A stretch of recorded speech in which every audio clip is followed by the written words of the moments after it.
My name is Acting Staff Sergeant Scott Guterson, Guterson. Thank you for coming. We remain committed to using every resource at our disposal to bring Parker home. We are not going to give up.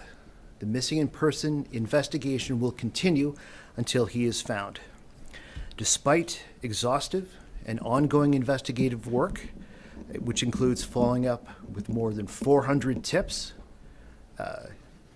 capturing more than 1,000 individual video clips from over 150 different locations thus far, and these numbers will continue to grow as the investigation progresses, we have still been unable to identify a point last seen beyond that which has already been given, which was Thursday, July 16th at 12:52 p.m.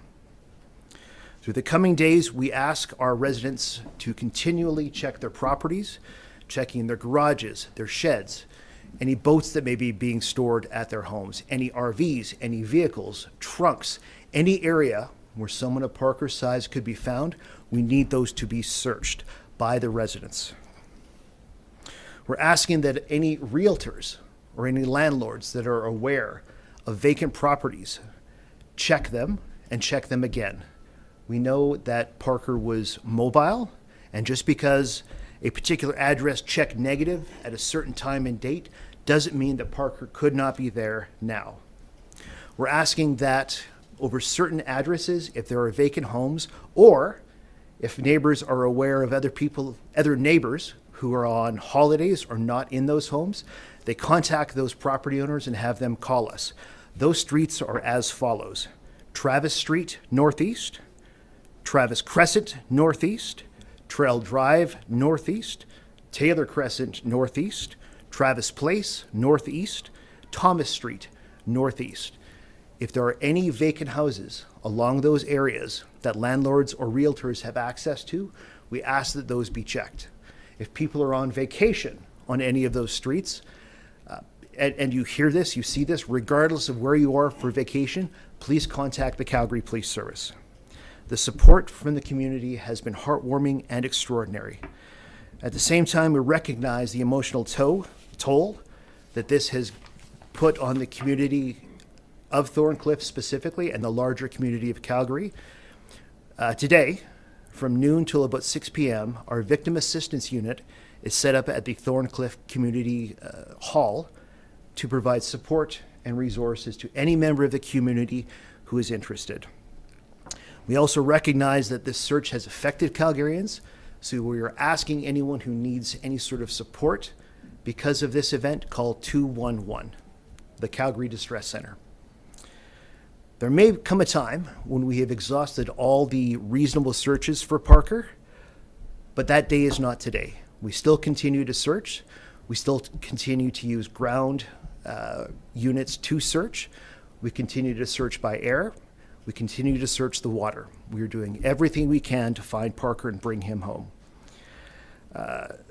Just to speak to the community and the tremendous amount of support and love they have given Parker over the last few days, from goldfish crackers on the ground to the amount of posters that I've seen in the Thorncliffe area, the missing poster on every corner, every sign pole that I looked at. Thank you for doing that, folks, and please keep it up. We will continue to pursue every lead, examine every possibility, and we remain absolutely committed in our efforts to find Parker. I'll take your questions now. Staff Sergeant, you have police officers asking for permission and going into people's homes to look into cupboards, under beds, that sort of thing. Yes. How do you make that determination, which homes to search interior, and how do you arrive at a decision that's fairly unusual to ask people to enter their homes? It is, but this is an extremely exceptional situation. I cannot recall a time in the city where a missing child has been missing for this long, which is why we're ramping up our efforts. And in choosing which houses to actually ask for permission to enter, that's based purely on geography. It is that point last known, which is why it's so important that if people have CCTV and they regardless of where you are in the city, if you have CCTV and you think you see Parker and you see that consistent description with the earphones and shirtless and those shorts and those shoes, please let us know. Sergeant, at what point do you start losing hope? We never lose hope. We have a long-term missing persons unit that deals with missing persons that are 10 years old, 20 years old, 30 years old. So we never give up investigating. We never give up hope. But let me reiterate, we are far from believing that Parker must be dead. We still believe there is a strong hope that he is alive, and I see no reason to abandon that. It's just a clarification.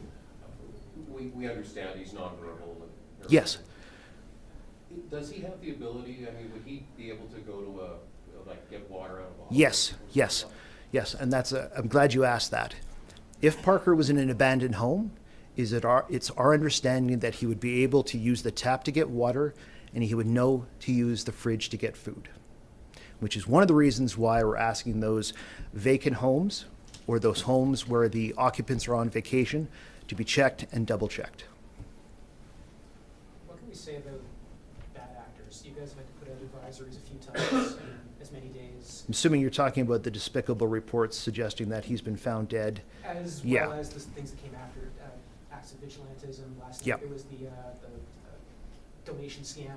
Right, right. Any of those things. So I'll What speak is- about the vigilantes first, and I'm glad you used that word because I think that's probably accurate. I get it. They think they're doing the right thing, but the reality is you're taking police resources away that are far better served continuing to look for Parker. All you're doing is you're getting in our way of the job that we need to do. So please, if you're thinking of any sort of vigilante action, if you're thinking of going to someone's private property to go search for Parker, just don't.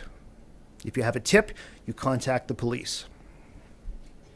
About the clothes that were found. I'm sorry. He sort of asked. I'm sorry. He sort of asked a multi-part question. So let me finish. In terms of the scams, the GoFundMe pages, those are being investigated as fully and comprehensively as possible. And if charges are appropriate, they absolutely will be laid. And I think there was one more thing you had asked about for bad. I think the AI It was the you had AI. hinted at. Yeah. Again, it's despicable. It is. I can't even imagine how damaging it would be for parents to read something like that online, that their child that has been missing for this many days is dead without it coming from one of us. Absolutely despicable, absolutely horrible, and it must stop. What criteria do you use in deciding that you have come to a point where you're not there yet, you said you're not close to that yet, but what sort of things are involved in the decision-making where you say that we have exhausted what you said were the possibilities? Let me take Mr. Bell's question, then I'll come back to you because I know that I inadvertently cut you off there, so I apologize. So in terms of the parameters for ramping things down, we have to look at how certain are we that we've achieved goals on, the searchers call it the possibility of detection or the POD. We want those numbers up as high as possible when it comes to a search. We want to be able to say that in a given geographical area, every structure, every building, every shed, every garage has been checked. And of course, that takes time. That may change. An investigation will ebb and flow. Before I talked about a point last known. If we get a new point last known and we can confirm that, the clock basically resets. So in terms What of does that mean, point less known? Oh, point last known. That's where Parker was last seen. So in this case, it's that address on Travis Crescent. On Thursday. That's right. That's right. But if you get another one, If we get another one and it's far away geographically, essentially the clock resets and we do the searches all over again. So it's difficult to say at what point we are going to stop doing what we're doing because it depends on what happens today. It depends on what happens tonight. But again, rest assured that every resource we have, not just the Calgary Police Service resources, we're getting help from partner agencies. We've gotten help from the RCMP. We've gotten help from other professionals who deal with autism. We've secured help from professionals who deal with missing person behavior. So not just our resources, but any resources we can muster are being put towards this search. So I hope that makes sense. so we're not near there yet. No, we are not. Yeah, about the clothes found on Thursday. Yes. Were there dogs that were called to the scene to kind of track down his scent? No, because there is a significant amount of street street interference at the time, and we had a fairly serious delay between when the clothing was probably deposited and when it was found. And realistically, we didn't really need to, because we were able to follow Parker on CCTV all the way to his point last known, which was a couple of hours after we think he got rid of the clothing. We don't think the clothing is going to help us find wherever he is. There's been lots of speculation about whether Parker, now that we're in day 7, has been abducted or taken. How have you Right. arrived at the confidence that that was not the case, or that's not believed to be the case? Well, there is no evidence of that being of him being abducted. However, we've considered every possibility. So an abduction is a criminal event. Unlike a missing person investigation, where we can be extremely transparent with the public as to what we're doing, any sort of criminal investigations, we have to keep very, very confidential to protect the investigation. So I can't speak to anything that's been done, to specifics about what has been done if we think this is criminal, but I can tell you that we have considered every possible option, including that he was abducted. What do you think is going to be the deciding factor in finding it? What do you think, what one event? I think it'll be a member of the public. I think it'll be a member of the public that has helped us find him. But beyond that, I would just be speculating. And again, that speaks to the importance of the public checking their yards, checking their cars, checking their trunks, checking their RVs. If you, for example, if you just moved your RV into storage, say on July 17th or July 18th, and it's no longer at your property, but it's at some storage yard, but it was at your property during that time period, please have it checked. That's the level of scrutiny we need from the public to do everything we can, not just as a police service, but as a community, to bring Parker home. Are you surprised he hasn't been found Frankly, yes, I am. with all the resources and, I mean, I am. have you seen anything like this before? Personally, no. This is the longest missing person with a child involved investigation that I've ever been involved in. Last few questions. If I can ask as well, obviously, you're asking the public to check their homes, you're also going door to door, but you also have officers going to, Nose Hill Park, Nose Creek Park as well, to the north. Yes. Is that just casting as wide of a net as possible? Yes, it Or is. is there evidence either way to suggest that he is either, closer to homes or in one of those large parks? The point last known hasn't changed. The logic is that we believe if he went into the community, he would have been seen. But the areas that you're talking about, the green space to the north and the green space to the south, doesn't have that as much natural surveillance, which is why we're putting so much search resources in those areas. How many minutes went by when the dayhome noticed that Parker was missing and when they called the police? Would you happen to? I don't know offhand. I know that it was certainly less than an hour.